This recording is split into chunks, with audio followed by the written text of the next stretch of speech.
How to do a peer review and do it quickly. So how do we do an excellent peer review and get it done quickly? Um, the main way we do this is by just hitting on the fundamentals. We want to hit on the main points uh, and and stick to the basics. And we can do this fairly quickly and give an excellent peer review at the same time if we do that. Um, so it all begins. I would say the first thing we want to do is just look. Did the assignment or did the person have specific questions that needed to be answered? That would, if so, we'll keep those in mind as we read it over, so we can give specific feedback based on those questions. Now, otherwise, we want to begin a peer review in the introduction, of course. We want to look at the introduction because many essays fall apart right in the introduction.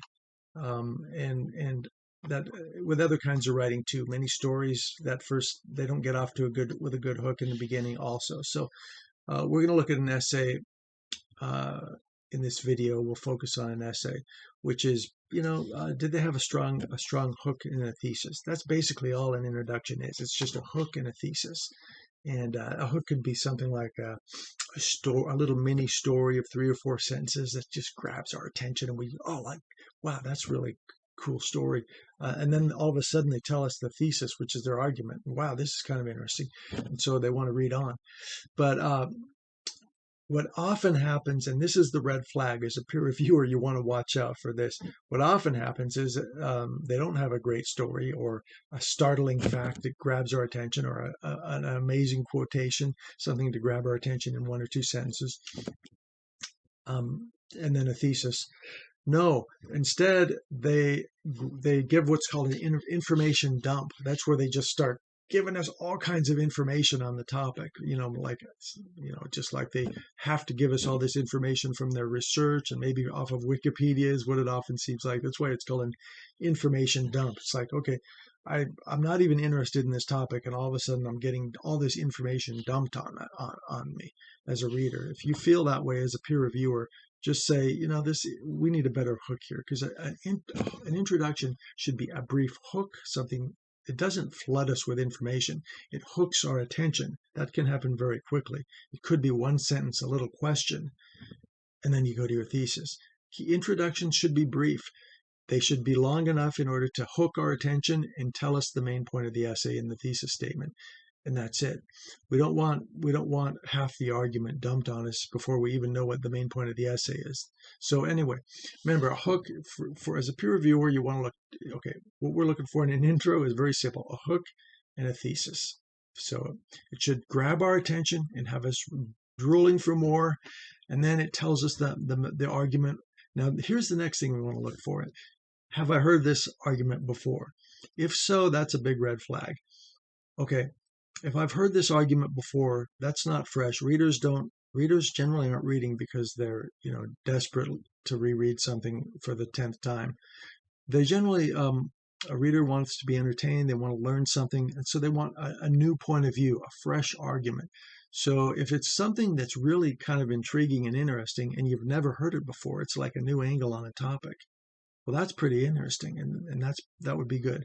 If it's an argument that's like a standard argument that like comes up all the time, or even that you've heard it before, then that's a red flag. It's like, okay, we need a fresh argument here, a fresh thesis. Now, a good thesis should be fresh. It should be debatable. People are going to disagree. Some people will disagree. Some might agree. And it should be very narrow and specific. That's your thesis statement. So that another thing which sometimes a writer could use a sentence or two. You might, as a peer reviewer, you might say, hey, if you have some expertise in this topic, you might want to just kind of drop that in there. By the way, you just kind of hint at the fact that, oh, by the way, you're an expert in this topic, because then that's kind of useful. If you're writing about car racing and you happen to be a professional car racer, then why not just kind of, maybe a little hint of or even a statement to that effect, that you're a pro racer. And then it's like, okay, people like to know that who's writing this article. So that's called the appeal to ethos. It establishes your credibility. And if you haven't done that, but you've read 100 articles on the topic, you could just casually mention, oh, in the process of reading 100 articles on the topic, and then just a little statement like that helps establish the credibility. So, and then of course that hook should be an appeal to the pathos, appeal to emotion, probably curiosity, I would think.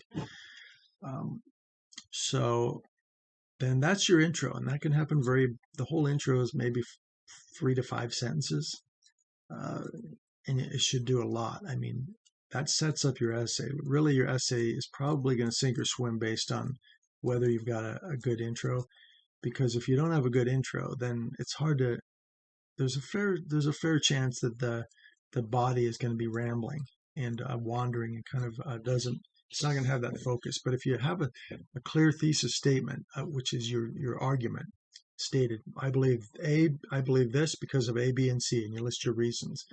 That's even better if you list those reasons. It shows that you've thought through your argument. You know exactly what your reasons are, and those are what you're going to cover. One reason per body paragraph.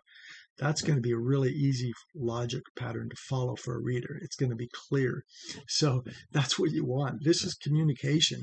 We're not trying to write a masterpiece here. What we're trying to do is create clear communication. That's what happens in the real world. We need clear communication. And then people actually benefit from what we write. And it's called, they may have some takeaway value because they actually got it. So, okay, we got a good intro, and then you come to your paragraph number 2 as a peer reviewer, and the first thing I look at is your first sentence.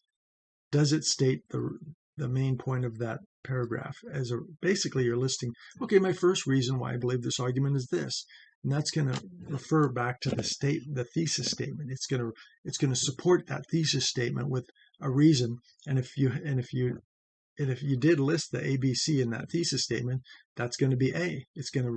It's not off on some other random stuff that wasn't listed. So we want to stay on topic. If we listed the reasons in that thesis statement, that's all we're going to cover is those 3 reasons.